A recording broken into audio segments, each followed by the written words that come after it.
മൂടാൻ പറയൂ, ചെവി തലങ്ങാൻ കിട്ടും. കാതറേ, ആരെ മുക്കണത് കണ്ടിട്ട് മുയല് മുക്കിയാൽ എന്താവുന്നറിയ എനക്ക് മൂലം പൊട്ടിപ്പോവും. അതൊരു പോയത്തും വർത്താനമാണ് ആചാരെ. ആനയായാലും മുയലായാലും അവരവരുടെ ശക്തിക്കൊത്തല്ലേ മുക്കുക, അപ്പൊ പൊട്ടൂല. അത്തോലുണ്ടാണോ എന്റെ മോക്ക് പിയാപ്പിളയായിട്ട് എന്റെ മോനെ ചെയ്യേണ്ടത്? അത് ആചാര്യ മോനോട് ചോദിക്കും. ഞാൻ എന്റെ മോക്ക് പുയ്യാപ്പിള തേടി ഇവിടെ വന്നിട്ടില്ല. മോതടങ്ങിയ പശുവിന് കൂട്ടിനെ തേടും പോലെ മോനെ കയറുകി വിടല്ലേ നമുക്ക് ഈ ചെയ്ത്? അതേ പേരിൽ ഞാൻ നിങ്ങളെ മടക്കി വിളിക്കൂല. നിങ്ങളൊരു ആചാരായിപ്പോയി. കട്ടട്ടും കണ്ടവന്റെ പിടിച്ചു പറിച്ചും ഞാൻ ജീവിച്ചിട്ടില്ല.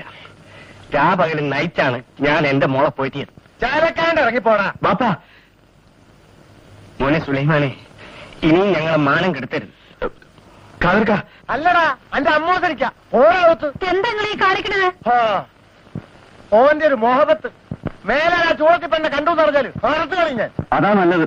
മോനെ, നീയെങ്കിലും ഒന്ന് അടങ്ങ്. ഇല്ലമ്മ, ഞാൻ കാരണമാണ് ആ പാവം മനുഷ്യനോട് വിളിച്ചു വരുത്തി മാനം കെടുത്തി വിട്ടത്. എന്റെ ബാപ്പായ്ക്ക് തടിക്കച്ചവടം അറിയൂ. മനുഷ്യനെ അങ്ങനെ കണക്കാക്കിയിട്ടുള്ളൂ.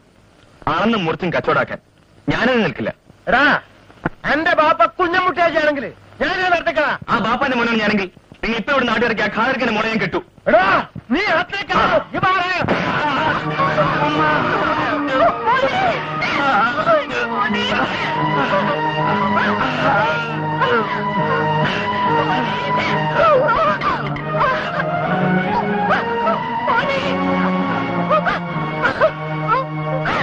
പോകാൻ പറ്റില്ല.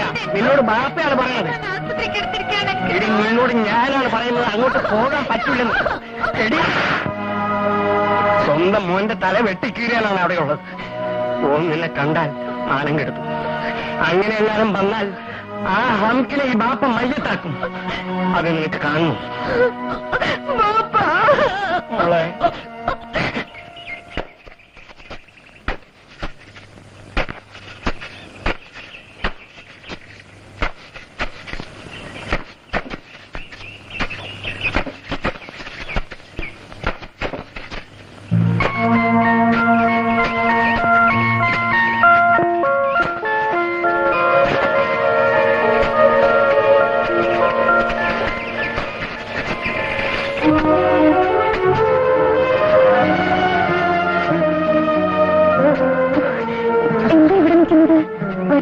വേണ്ട സാവിത്രി, ഞങ്ങൾക്ക് നിന്നെ കാണുക വേണ്ടു.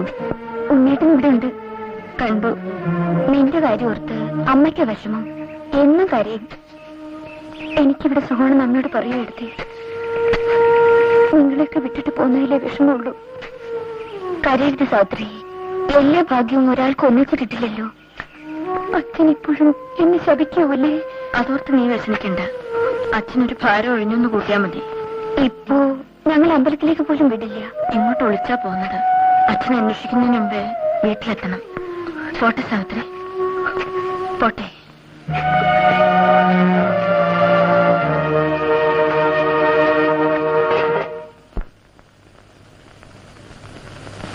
ഉണ്ണി,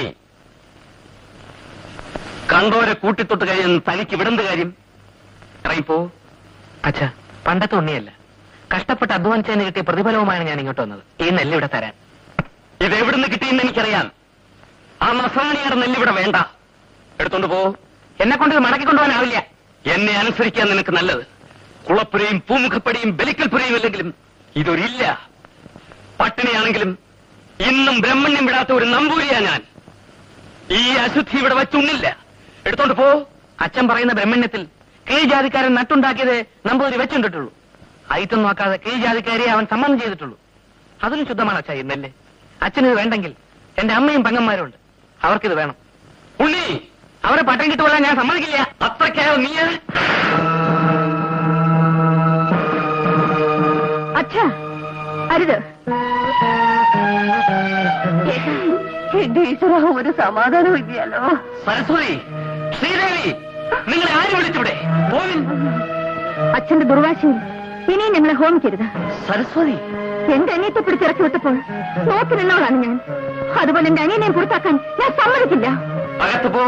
അതാ നിനക്ക് നല്ലത്. ഇതുവരെ എല്ലാം സഹിച്ച് അകത്തിരുന്നവളാണ് ഞാൻ. മടുത്തു. ഓ, ഒരുത്തിയെ പടികറച്ച് പിണ്ണം വെച്ചവനാ ഞാൻ. അവളെ പോലെ നിനക്ക് മോഹം ഉണ്ടെങ്കിൽ ആവാ.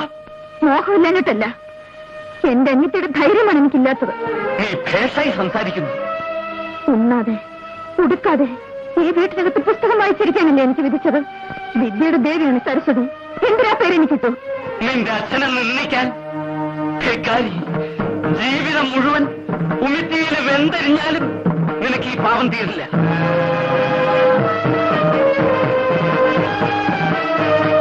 ആ ശാപം എനിക്കൂടി തരുവച്ച. മോക്ഷം കിട്ടാതെ ഈ നരകത്തിൽ കഴിയുന്നതിൽ ഭേദം ആ തീയിൽ വെന്തു മരിക്കുന്നതാണ്. ഈശ്വര, ഇതിനിടയിൽ എന്തിനെന്നെ ഇങ്ങോട്ട് ശിക്ഷിക്കുന്നു?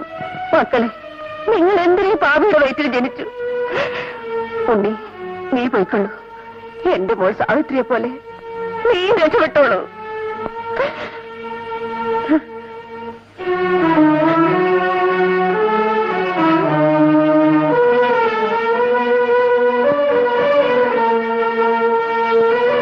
അച്ഛാ, ഇത് നോക്കൂ.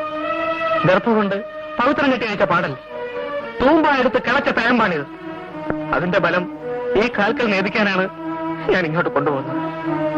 വേദാധ്യയനത്തിന് അയക്കുമ്പോൾ എന്നെ ആശീർവദിച്ച അതേ കൈകൾ കൊണ്ട് എന്നെ ഒരിക്കൽ കൂടി അനുഗ്രഹിക്കും അച്ഛൻ. ദ്വിജനാകാനല്ല, ഒരു മനുഷ്യനാകാൻ.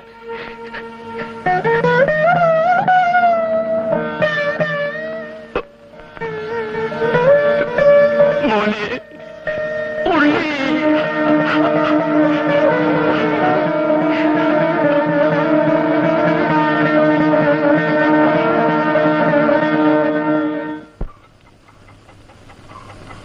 ബാപ്പ, സുലൈമാൻ ആസ്പത്രിയിൽ നിന്ന് കൊണ്ടുവന്നെന്ന് പറയണം ബാപ്പ. നേരാണ് മോളെ, ഞാൻ കണ്ടു. എങ്ങനെയുണ്ട് ബാപ്പ ഓലക്ക്? കാണാൻ പുറത്തേക്ക് പരിക്കൊന്നുമില്ല. പറഞ്ഞിട്ടെന്താ, ഒരു ഭാഗം ആകെ തളർന്നുപോയി. മുണ്ടാനും വയ്യ. കിടന്ന് കിടപ്പി ഒരു കയ്യെ അനക്കാൻ പറ്റും. അത് മാറൂലേ ബാപ്പ? വലിയ വലിയ ഡോക്ടർമാര് നോക്കിയിട്ട് കാര്യമുണ്ടായില്ല. തലച്ചോറ് കലങ്ങിപ്പോയ പോലെ. ഇനി അത് മാറൂല മോളെ. കണ്ടപ്പോ ഓരെങ്കിലും ജീവിക്കണ്ടെന്ന് തോന്നി. ബാപ്പ, ഞാനൊന്ന് പോയി കണ്ടോട്ടെ. ശരി മോളെ.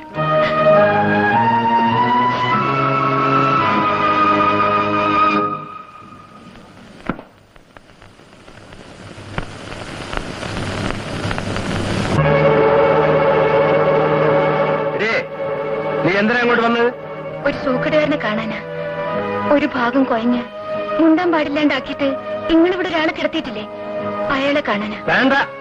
ഇല്ല ഹാജിയാരെ, എന്നെ കൊന്നാലും ശരി, ഞാൻ കണ്ടിട്ടേ പോകൂ. നീ കണ്ടേ പോവും.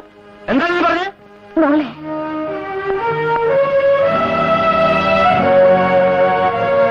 വാ മോളെ. ഓന്റെ മുമ്പിന്ന് നീ കരയരുത് മോളെ. അന്റെ കണ്ണീര് കണ്ട എന്റെ മോന്റെ മനസ്സ് ഇനിയും ബേജാറാവും. ഇല്ല, ഞാൻ കരയില്ല.